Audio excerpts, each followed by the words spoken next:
Bonjour, bienvenue sur YouTube. Je vais faire donc 3 vidéos, il y a 3 exercices à corriger, ça nous changera un petit peu des versions papier.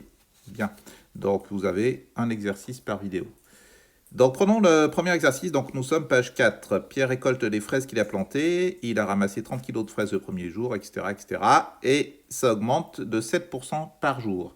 Donc comme je vous l'ai montré sur papier, je vous conseille de faire un petit dessin avec les données d'énoncé, ça permet de bien comprendre ce qui se passe. Donc on voit qu'il plante des fraises le premier jour, donc le 10 mai 2018, donc je l'écris là. Voilà. Donc le 10 mai 2018, le 10 mai 2018, j'écris très mal, mais j'écris au stylet. Vous me déchiffrerez. Donc il a récolté 30 kilos. Donc on met ici 30 kilos de fraises. Et la quantité récoltée augmente de 7% par jour, c'est-à-dire chaque jour, ça fait plus 7%. Là, on est donc le 11 mai 2018. Là, on fait plus 7%. On est le 12 mai, etc., etc. On note UN, la quantité de fraises en kilos pour le jour 10 plus N du mois de mai. Ça veut dire qu'à 10, on est à U0 de 10 mai. Donc, on met U0 ici. Et là, on est à U1. Ici, on est à U2, etc. Voilà, donc vous voyez, avant de commencer l'exercice, c'est très important, quand vous avez un exercice sur les suites, il faut prendre l'habitude de faire ce petit dessin en brouillon, hein, je vous l'ai fait dans toutes les corrections précédentes. Ça permet bien de comprendre l'énoncé, de savoir si on commence à U0 ou à U1, de mettre les dates du 10 mai, 11 mai, 12 mai, etc. Et de voir si la suite est géométrique, arithmétique, enfin, ça permet de bien de poser les choses, hein. Je vous déconseille vivement de partir directement dans l'exercice. Première question, calculer U1. Donc U1, c'est ce qui se passe le 11 mai, donc c'est U0 plus 7%. Et donc on va noter sur la feuille que augmenter un nombre de 7% revient à le multiplier par augmenter de 7%. Je vous l'écris par les phrases, hein, revient à le multiplier par 1 plus 7 sur 100. Si on avait diminué de 7%, ça serait 1 moins 7 sur 100. Si on augmente, c'est 1 plus 7 sur 100. Rappelez-vous, pourcent sur 100, 7%, 7 sur 100. Donc ça veut dire que je vais multiplier ici à chaque fois, je mets en rouge, je vais multiplier par 1 plus 7 sur 100, ce qui fait 1,07. Donc je ne vais pas faire une addition, faites attention, je vous l'ai dit en cours, je vais faire une multiplication. Quand j'ajoute un pourcentage, je fais une multiplication. Quand je retranche un pourcentage, je fais une multiplication. Donc dès que vous avez un pourcentage, hein, la suite, elle va être géométrique. Parce que vous allez toujours faire une multiplication. Pigé ? Avec le coefficient multiplicateur, ça sera 1 plus P sur 100 ou 1 moins P sur 100. On verra tout à l'heure dans notre exercice quand on diminue d'un certain pourcentage.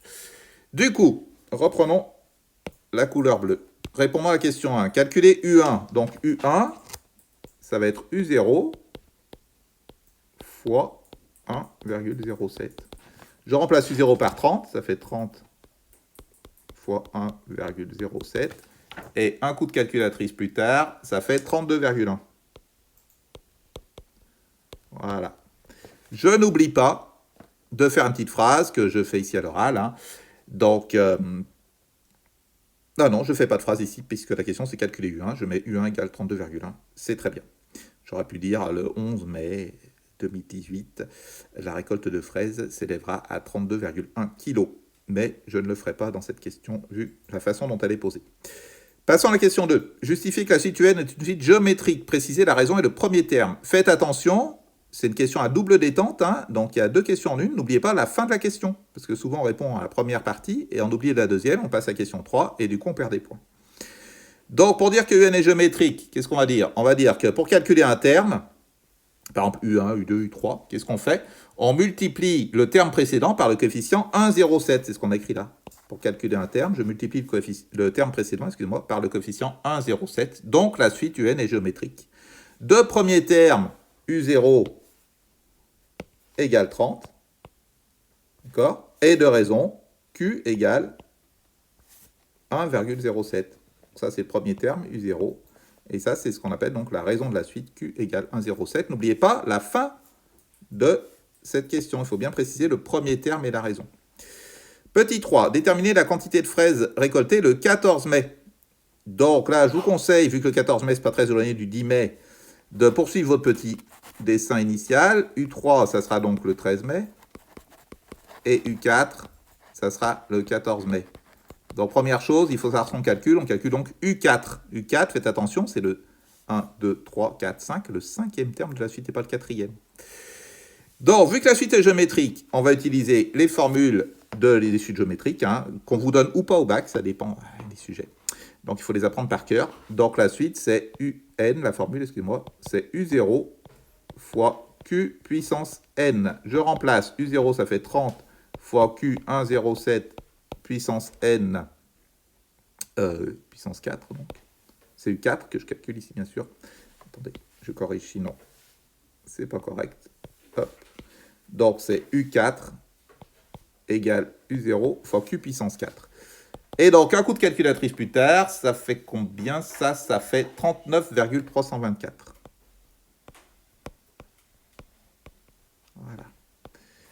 Donc, là, je fais une phrase, par contre, la quantité de fraises récoltées le 14 mai 2018 s'élève à 39,324 kg.